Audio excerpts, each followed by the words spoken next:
Qaradağda yerləşən Azər Namazov adına 180 nömrəli tam orta məktəbdə insident baş verib. Məlumata görə tədris prosesi zamanı riyaziyyat müəllimi məktəbin direktor müavinini döyüb. Nəticədə müavin çənə və bədənin müxtəlif nahiyələrindən xəsarətlər alıb. Məsələ ilə bağlı Azər Namazov adına 180 nömrəli tam orta məktəbə sorğu ünvanladıq.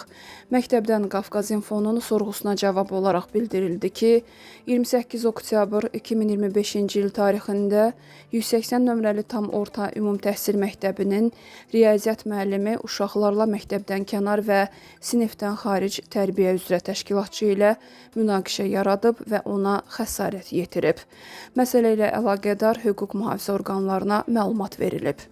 Araşdırma nəticəsində riyaziyyat müəllimi İnzibati Xətalar Məcəlləsinin 157-ci maddəsinə əsasən cərimə olunub. Məsələ ilə bağlı məhkəməyə müraciət olunduğu üçün araşdırma davam edilir.